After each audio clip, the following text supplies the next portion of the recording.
જય શ્રી કૃષ્ણ। આજે આપણે ભગવદ્ ગીતાના 8મા અધ્યાયની વાત કરીશું। 8મા અધ્યાયનો સારાંશ।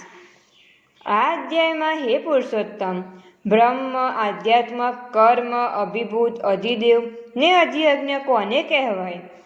અંત સમયે આપ કેવી રીતે ઓળખાઈ શકો છો? તે બાબતની અર્જુન પૂછતા કરતા શ્રી કૃષ્ણએ આ વિશે જણાવે છે।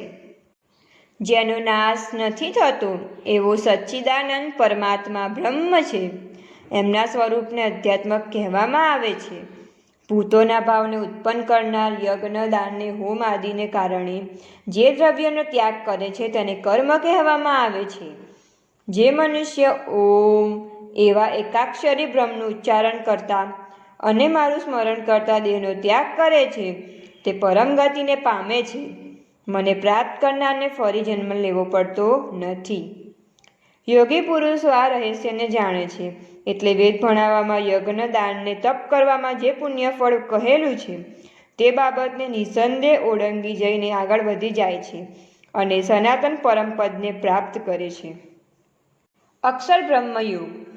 અર્જુન પૂછે છે, હે પુરુષોત્તમ, બ્રહ્મ શું છે? આધ્યાત્મક શું છે? કર્મ શું છે? અધિભૂત શું છે? અધિદેવ શું છે? અને અધિયજ્ઞ કોને કહે છે? તથા આ શરીરમાં યોગ્ય મનવાળા પુરુષો દ્વારા અંત સમયમાં આપ કેવી રીતે ઓળખાઈ શકો છો તે કૃપા કરીને મને કહો। શ્રી કૃષ્ણએ જવાબ આપ્યો, નાસર રહિત શ્રેષ્ઠ તત્વ એ બ્રહ્મ છે। એનો સ્વભાવ આધ્યાત્મક કહેવાય છે। પ્રાણી માત્રના સાત્વિક ભાવની ઉત્પત્તિ કરનારી ક્રિયાને કર્મ કહેવાય। જે નાશવંત પદાર્થ છે તે અધિભૂત છે। પુરુષ અધિદેવ છે। આ દેહમાં વાસુદેવ જ અધિયજ્ઞ છે। જે મનુષ્ય મરણ વેળા મારું સ્મરણ કરીને પોતાના દેહ છોડી ચાલ્યો જાય છે તે મારા રૂપને પામે છે, એ વાતમાં કોઈ શંકા નથી। હે અર્જુન, ભગવાન વિશે ભાવ રાખનારો મનુષ્ય મરણકાળે જે દેવતાનું સ્મરણ કરતા શરીર ત્યાગ કરે છે તે દેવતા ભગવાનને ને તે પામે છે। માટે તું સદા મારું સ્મરણ કર ને યુદ્ધ કર।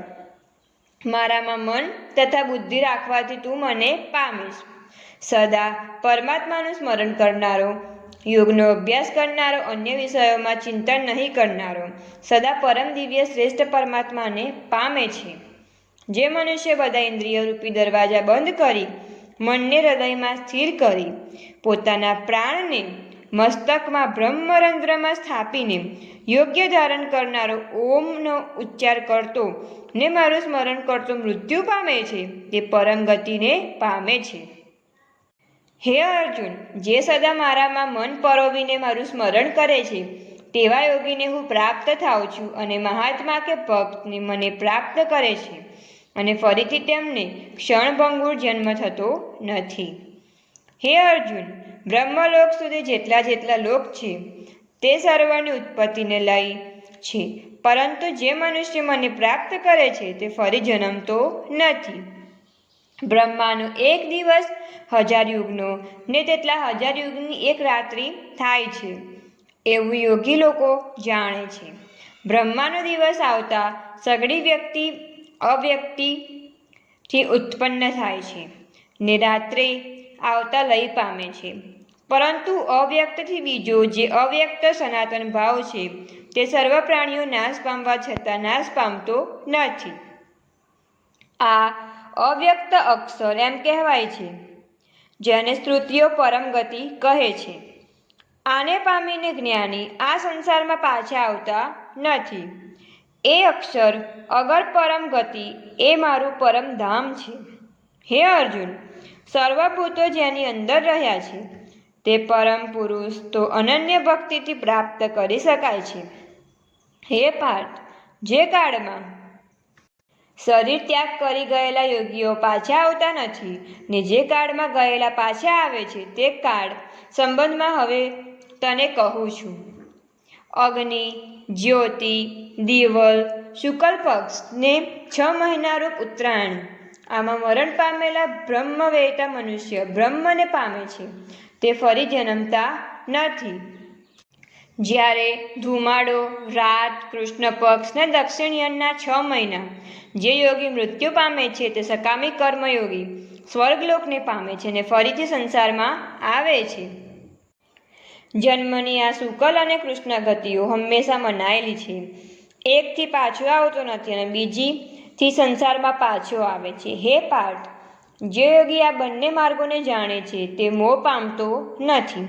માટે તું સર્વકાળે યોગ મુક્ત થા.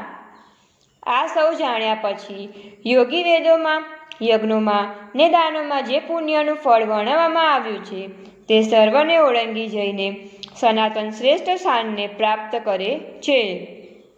અતિ શ્રીમદ ભગવદ્ ગીતામાં શ્રી કૃષ્ણ અર્જુન વચ્ચે થયેલ સંવાદમાં અક્ષર બ્રહ્મયોગ નામનો 8મો અધ્યાય સંપૂર્ણ. 8મા અધ્યાયનું મહાત્મ્ય ફળ. પાર્વતીજી ભગવાને શ્રી શંકરને અને લક્ષ્મીજીએ ભગવાનને શ્રી વિષ્ણુને કહ્યું, હે પ્રભુ, હવે આપ અમને ગીતાજીના 8મા અધ્યાયનું મહાત્મ્ય અને તેના ફળ વિશે જણાવો. આથી ભગવાન શંકરે પાર્વતીજીને, ભગવાન શ્રી વિષ્ણુએ લક્ષ્મીજીને આ મુજબની કથા કહી સંભળાવી. દક્ષિણમાં આમર્દકપુર નામના નગરમાં ભાવશર્મા નામનો બ્રાહ્મણ રહેતો હતો. તે બ્રહ્મ કરતો ન હતો. એક દિવસ તેને પુષ્કળ પાડી પીધી. તાળીના નશાને કારણે શરીરનું સમતોલપણું ન જાળવી શકતા તે બુરી હાલતને નીચે પટકાયો અને ત્યાં મરણ પામ્યો. તેના મરણ પછી તે જગ્યાએ તાળનું ઝાડ થયું અને આ તાળના ઝાડ પર એક બ્રહ્મ રાક્ષસ પોતાની સ્ત્રી સાથે રહેવા લાગ્યો. એક વખત બ્રહ્મ રાક્ષસની સ્ત્રીએ પોતાના પતિને પોતાના ઉદ્ધાર માટેનો ઉપાય પૂછ્યો. આથી કરીને બ્રહ્મ રાક્ષસે પોતાની સ્ત્રીને કહ્યું, ગીતાજીનો 8મા અધ્યાય સાંભળવામાં આવે તો ઉદ્ધાર અવશ્ય થાય. એક દિવસ હું દારૂના નશામાં હતો, છતાં ગીતાજીનો અડધો શ્લોક મારે કાને પડતા તે મને યાદ છે. તે તું સાંભળ. આમ કહી બ્રહ્મ રાક્ષસે ગીતાનો અડધો શ્લોક પોતાની સ્ત્રીને કહીને સંભળાવ્યો. આ શ્લોક તાળનું ઝાડ થયેલ ભાવશર્માએ સાંભળ્યો. આથી કરીને ઝાડ સુકાઈ ગયું ને ભાવશર્મા વૃક્ષોનીમાંથી મુક્ત થવા લાગ્યો. આ ભાવશર્મા એક પવિત્ર બ્રાહ્મણને ઘરે જન્મ્યો. અહીં મોટો થતા પ્રારબ્ધને નિયમિત ગીતાના 8મા અધ્યાયનો પાઠ કરવા લાગ્યો. આ પુણ્ય બળે તે સંસારમાં સુખ ભોગવી મૃત્યુ પામતા વિષ્ણુલોક પામ્યો. બીજી બાજુ બ્રહ્મ રાક્ષસ અને તેમની સ્ત્રી બંને પણ રાક્ષસોનીમાંથી છુટકારો પામી વિષ્ણુલોકને પામ્યા.